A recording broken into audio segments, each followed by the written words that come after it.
করলো 2011 সালের আগে।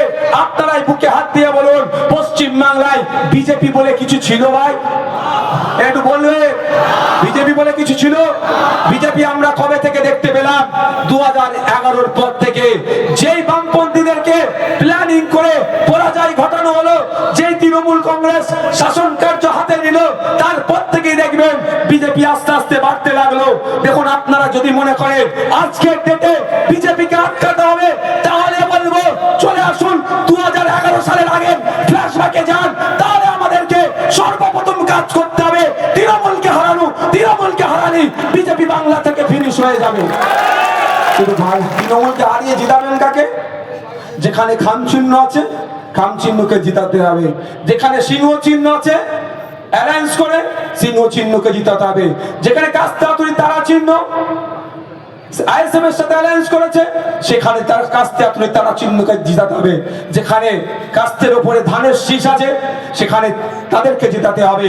এবং লিবারেশনও আর 9টা জায়গায় এমএল 9টা জায়গাতে প্রার্থী দিয়েছে আমাদের অ্যালায়েন্সের মধ্যে, তাদেরকেও সেখানে জিতাতে হবে। অর্থাৎ 294টাই আমার লড়াই, 294টাই বামেদের লড়াই, 294টাই এমএলদের লিবারেশনের এমএলএর লড়াই।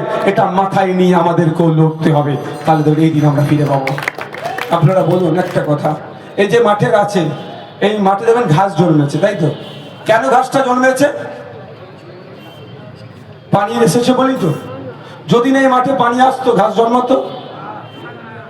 আর ঘাস জন্মালেই দেখবেন গরু ছাগলের অত্যাচার হবে, তাই না? ঠান্ডা মাথায় বুঝবেন আমি কি বলছি। গরু ছাগলের অত্যাচার হবে।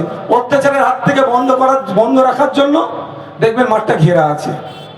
আমি ধন্যবাদ জানাবো কদমগাছি মিলন সংঘের কর্মকর্তাদের, আমাদেরকে এই মাঠটা দিয়ে তিনারা সহযোগিতা করেছে।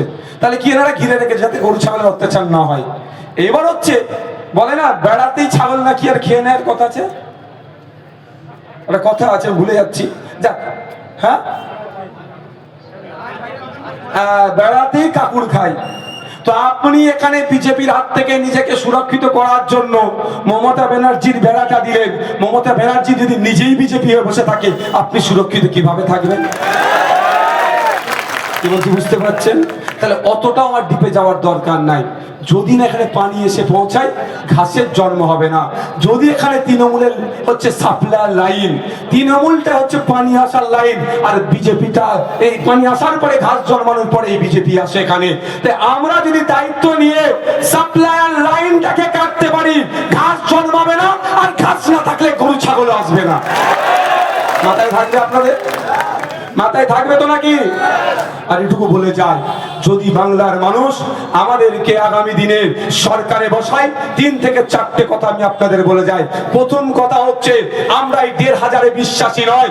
আমরা মিনিমাম 15 থেকে 22,000 টাকার কাজ যাতে পাই, তার ব্যবস্থা আমরা করে দেব। আমরা সরকারি কর্মচারীদের কেন্দ্রীয় সমাহারের ডিএর ব্যবস্থা করব। আমাদেরকে যদি বাংলার মানুষ এই সরকারের মসনাদে বসায়। 3 নম্বর কথা যেটা হচ্ছে, আপনার ওয়ান ফ্যামিলি ওয়ান জবের ব্যবস্থা আমরা করব। আপনাদেরকে 1,500 টাকা দিচ্ছে। 1 কোটি অ্যাপ্লিকেশন হয়েছে, তার মধ্যে মনে হয় 10,000 মানুষ এখন পেয়েছে। বাকি 9 কোটি, এই 99 লক্ষ 90,000 এখনো কোনো গল্প নাই, ও হবেও না। ঠিক ডবল চাকরির যেমন গল্প শুনিয়েছে, তো এটাও গল্প হয়ে গেল। কিন্তু আপনারা বলুন, 1,500 টাকা মানে পার ডে 50 টাকা। বউ আছে, স্ত্রী আছে, পিতা আছে, মাতা আছে, একটা সন্তান যদি আছে বা নয়, তাই তোমাদের এই লাইফটা এখন যারা আছে, বাস স্ত্রী নাই, পিতা মাতা আছে, ভাই বোন আছে। এবার বলুন, পরিবার পরিকল্পনার আপনাদের চিন্তা আছে না নাই? আছে না নাই বলুন? না সারা জীবন কাটিয়ে দেবে? আছে তো। তাই 50 টাকা কি হবে? 50 আপনি থাকবেন, এই 1,500 আপনার চাই না? মাস গেলে কম করে 15,000 টাকার একটা কম করে চাকরির ব্যবস্থা কোনটা আপনারা চান বলুন?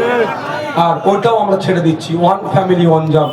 পরিবার পিছু একজনের আমরা সরকারি চাকরির ব্যবস্থা করব, চাকরির ব্যবস্থা করবো।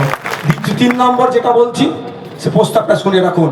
আজকে দেগঙ্গার মানুষকেও ছুটে কোথায় যেতে হয়? কলকাতার পিজিতে, চিত্তরঞ্জনে এনআরএসি যেতে হয় ট্রিটমেন্ট করতে। দেগঙ্গার কদম্বগাছির একজন কৃষক বা একজন ভ্যান চালক কলকাতায় যদি ট্রিটমেন্ট করতে যায়, যাতায়াতের কম করে খরচ পড়বে, খাওয়া দাওয়া নিয়ে 200 টাকা, আর একটা রোজ তার গেল 300-500 টাকা লস। কিন্তু সেখানে গিয়ে বেড না পেয়ে হন্য হয়ে ঘুরতে হয়।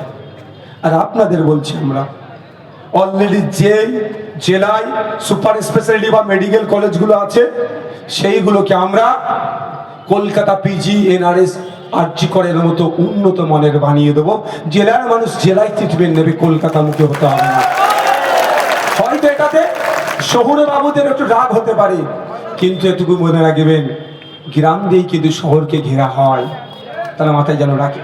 দ্বিতীয় কথা বলি, মালদা, মুর্শিদাবাদ, দিনাজপুর, ঝাড়গ্রাম, বাঁকুড়া, পুরুলিয়া এলাকার মানুষ যদি, রাজ্যের মানুষ যদি আমাদেরকে দায়িত্ব দেয়, আমি আপনাদের কথা দিয়ে যাচ্ছি, 5 বছর একটা সরকার থাকে, প্রতি বছরে একটা করে পিজি হসপিটাল এক একটা পিছিয়ে পড়ার জেলাতে আমরা তৈরি করে দেবো। সেই জেলার টোটাল মানুষকে আর কলকাতায় যেতে লাগবে না। সম্ভব হয়। গত বছরে 22,000, এবছরে মনে হচ্ছে 22,000 কোটি টাকার হেলথ বাজেট, বুঝতে পেরেছেন? 22,000 কোটি টাকা।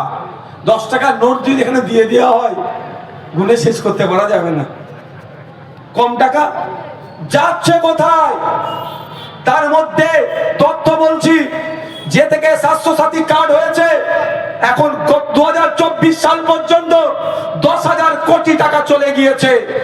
আপনার নাকি স্বাস্থ্য পরিষেবা দিয়েছে। একটু ঠান্ডা মাথায় বুঝবেন।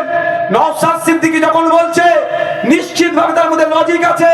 ওই আমি আলটপকা মন্তব্য স্টেজে উঠে বলি না, এটুকু মাথায় রাখুন। কেন বলছি প্রতি বছরে একটা করে পিজি তৈরি করে দেব? একটা করে পিজি তৈরি করতে গেলে 1,000 কোটি টাকা লাগবে। তার উদাহরণ দিচ্ছি, চলে যান কল্যাণী এমস। কল্যাণী এমস এর প্রজেক্টটা ছিল রায়গঞ্জে, 850 কোটি টাকা মতো তখন প্রজেক্ট ছিল একটা এমস তৈরি করতে গেলে। এমস আর আমাদের পিজি আমি 1,000 কোটি টাকার বলছি, কিন্তু এরা দেখুন 10,000 কোটি টাকা দিয়ে এরা স্বাস্থ্যসাথী কার্ডের মাধ্যমে আপনার স্বাস্থ্য পরিষেবা করতে পারে। ওই 10,000 কোটি টাকা দিয়ে 10টা কিন্তু পিজি এরা তৈরি করবে না, কারণ 10টা পিজি তৈরি করলে ওখান থেকে কাটমানি কম আসবে। আর স্বাস্থ্যসাথী কার্ড দিলে হসপিটাল থেকে একটা অংশ হয়তো ঘুরে ফিরে আবার কালীঘাটে যাবে। বুঝতে পারছেন কি বলছি? তাই বন্ধুগণ, আপনাদের বলবো, পাগলও ভাই নিজের ভালো বোঝে। কি বললাম?